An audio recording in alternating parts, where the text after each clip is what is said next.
আসসালামু আলাইকুম। ইউরোপিয়ান একদল স্বপ্ন সারথি, তাদের মধ্যে বেশিরভাগই অমুসলিম, কয়েকজন মাত্র আছেন যারা মুসলমান। উদ্দেশ্য একটাই, 40টিরও বেশি জাহাজ নিয়ে তারা রওনা হয়েছিলেন এমন এক উপকূলের দিকে, যেখানে তাদের দিকে তাকিয়ে আছে হাজার হাজার অভুক্ত শিশুরা, যারা দিনের পর দিন না খেয়ে কাটিয়ে দিচ্ছে, যাদেরকে অবরুদ্ধ করে রাখা হয়েছে একটু খাবারের জন্যে, একটু পানির জন্যে। তাদের কত হাহাকার। আপনারা ইতোমধ্যে জানেন আমি কাদের কথা বলছি। যতগুলি জাহাজ রওনা হয়েছিল আমাদের অসহায় ভাইদের উদ্দেশ্যে, তাদের জন্য ত্রাণ সামগ্রী নিয়ে, তার বেশিরভাগ জাহাজই ওরা আটক করেছে এবং ওদের উপকূলে নিয়ে গিয়েছে। এই সব জাহাজে থাকা প্রায় 200 নাগরিককে ওরা আটক করেছে এবং নিয়ে গিয়েছে ওদের দেশে। কি করা হবে সেখান থেকে তাদের সাথে? হয়তো তাদেরকে জিজ্ঞাসাবাদ করা হতে পারে, এরপরে তাদেরকে হয়তো তাদের নিজ নিজ দেশে পাঠিয়ে দেওয়া হতে পারে। তবে আশার ব্যাপার হলো, এই জাহাজগুলির মধ্য থেকে 4টি জাহাজ এখনো উপকূলের দিকে যাচ্ছে, অর্থাৎ তাদের যে উদ্দেশ্য ওই অসহায় ভাইদের কাছ পর্যন্ত পৌঁছানো, সেদিকেই 4টি জাহাজ মাত্র এখনো যাচ্ছে। অনেকগুলি ভিডিও আমরা দেখেছি যেখানে এআই দিয়ে বানানো হয়েছে এবং দেখানো হচ্ছে এই জাহাজগুলি সেখানে পৌঁছে গিয়েছে এবং ত্রাণ সামগ্রী দিচ্ছে এবং শিশুরা সেই পানিগুলি পান করছে। বিশেষভাবে এই ভিডিওগুলি এআই দিয়ে তৈরি করা। আমার মাথার মধ্যে একটা জিনিস কোনোভাবেই আসে না, এই দুর্দিনে এরকম গুজবগুলি কারা ছড়ায়, কাদের মাথার মধ্যে এই বিবেকগুলি কাজ করে।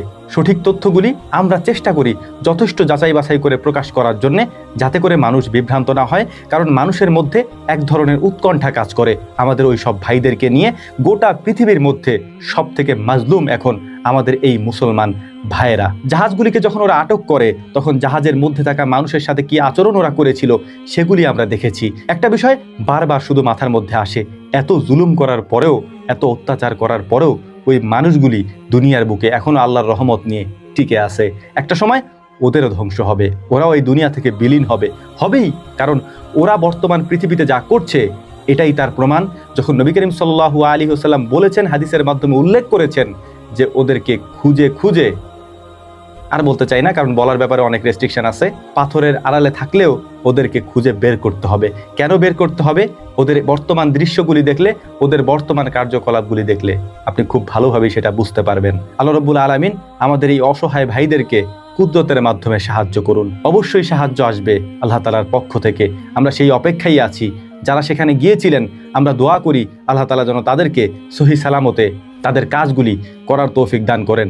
আর অবশ্যই আমাদের উচিত এ ব্যাপারে প্রতিবাদ করা, এই বিষয়গুলি নিয়ে অনলাইনে লেখালেখি করা, ভিডিও তৈরি করা এবং যেভাবে পারি বিষয়গুলিকে প্রচার করা। যে তথ্যগুলি আছে সেই তথ্যগুলিকে সঠিকভাবে যাচাই বাছাই করে মানুষের সামনে উপস্থাপন করা। আল্লাহ রাব্বুল আলামিন আমাদেরকে এগুলি করার তৌফিক দান করুন। ওয়া মা তাওফীকি ইল্লা বিল্লাহ। নাসরুম মিনাল্লাহি ফাতহুন কারীব। ওয়া আখিরু দাওয়ানা আলহামদুলিল্লাহি রাব্বিল আলামিন। আসসালামু আলাইকুম ওয়া রাহমাতুল্লাহি তাআলা ওয়া বারাকাতুহু।